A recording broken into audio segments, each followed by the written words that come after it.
सिर्फ एक नंबर नहीं है। ये हमें उस दौर में ले जाता है जब इस जमीन पर एक बिल्कुल नए अजीम-ओ-शान सफर का आगाज हुआ था। इन्हें हम डायनासोर्स कहते हैं और ये कोई मनगढ़ंत कहानी नहीं बल्कि साइंस और तहकीक की वो हकीकत है जिसे हम आज के इस तज्जिये में समझेंगे। तो आइए इस भूली बिसरी दुनिया को समझने के लिए वक्त में पीछे चलते हैं। ये जमीन की तारीख का वो हिस्सा है जिसे मीज़ोज़ोइक दौर यानी कि एज ऑफ रेप्टाइल्स भी कहा जाता है। अब ये जो मेसोजोइक दौर है इसे आसानी के लिए 3 हिस्सों में बांटा जाता है। पहला था ट्रियासिक दौर, जहां से उनकी शुरुआत हुई। फिर आया जुरासिक दौर, जहां वो पूरी दुनिया में फैल गए। और आखिर में था क्रिटेशियस दौर, जो उनकी हुक्मरानी का इख्तिताम था। कुल मिलाकर उन्होंने इस जमीन पर 16 करोड़ 50 लाख साल तक हुक्मरानी की। जरा सोचिए, इंसान की पूरी लिखी हुई तारीख इस मुद्दत के सामने तो बस एक पल जैसी है। उस वक्त की दुनिया आज जैसी बिल्कुल नहीं थी। इमेजिन करें कि सारे कॉन्टिनेंट्स यानी एशिया, अफ्रीका, अमेरिका सब एक साथ जुड़े हुए थे और एक बहुत बड़ा जमीन का टुकड़ा बनाते थे जिससे पेंजिया कहते हैं। इसी वजह से डायनासोर्स पूरी दुनिया में आसानी से फैल पाए। और इसी जमीन पर डायनासोर्स ने अपनी एक ऐसी बादशाहत कायम की जिसकी मिसाल ताकत, हैबत और तनव्वो यानी डाइवर्सिटी में मिलना मुश्किल है। ये एक अजीब व गरीब दुनिया थी जहां हर चीज इंतहा पर थी। एक तरफ तो थे ब्रैकियोसॉरस जैसे नरम दिल देव जो अपनी लंबी गर्दन से दरख्तों के सबसे ऊंचे पत्ते खाते थे, और दूसरी तरफ थे टायरेनोसॉरस रेक्स जैसे खौफनाक शिकारी। टी-रेक्स नाम ही काफी है ना? इसे जालिम छिपकलियों का बादशाह भी कहते थे और वजह बिल्कुल साफ थी।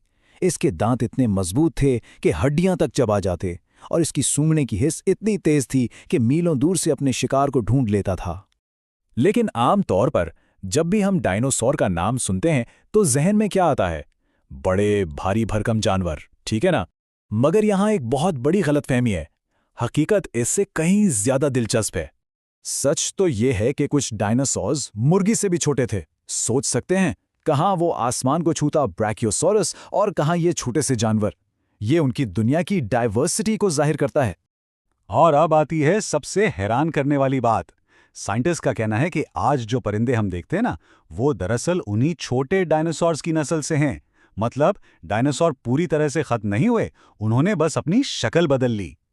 लेकिन अगर छोटे डायनासोर बच गए तो फिर उन बड़े जायंट्स का क्या बना? उनकी वो अजीमोशान सल्तनत कैसे जमीन बोस हो गई? उनकी कहानी में एक ऐसा मोड़ आया जिसने जमीन की तारीख हमेशा के लिए बदल दी। ये सवाल तो बनता है, इतनी ताकत, इतनी हुक्मरानी, इतने ज्यादा अरसे तक जमीन पर राज करने के बाद आखिर वो खत्म हुए तो हुए कैसे?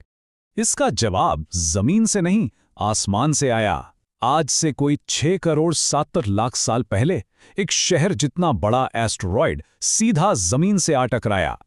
और इस एक टक्कर ने एक ऐसी चेन रिएक्शन शुरू की जिसे रोकना नामुमकिन था। आसमान धूल से भर गया, सूरज की रोशनी जमीन तक पहुंचना बंद हो गई। फिर पौधे मर गए। जब पौधे खत्म हुए तो उन्हें खाने वाले डायनासोर भूख से मरने लगे, और जब वो मर गए तो उनका शिकार करने वाले गोश्तखोर बेजिंदा ना रह सके। हाँ, लेकिन एक बात याद रखने वाली है, ये सब कुछ पल भर में नहीं हो गया।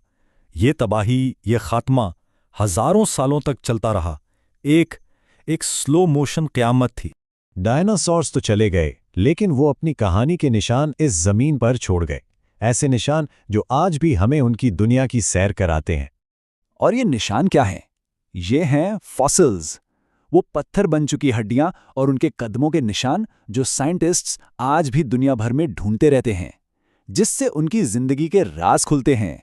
ये फॉसिल्स, ये खामोश पत्थर हमें कितनी कुछ कहानियां सुनाते हैं। वो कैसे चलते थे, वो क्या खाते थे, और उनकी जिंदगी आखिर थी कैसी। हर फॉसिल जो मिलता है वो माजी का एक पैगाम है, एक सवाल है, और हर जवाब हमें उस गुमशुदा दुनिया के थोड़ा और करीब ले जाता है। लेकिन डायनासोर्स की ये पूरी दास्तान सिर्फ जानवरों की कहानी नहीं है।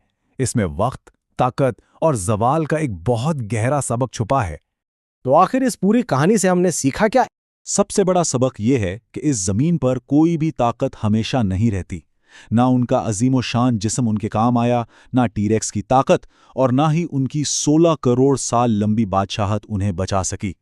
शायद इसीलिए डायनासोर सिर्फ जानवर नहीं बल्कि वक्त का एक ऐसा सबक है जो कभी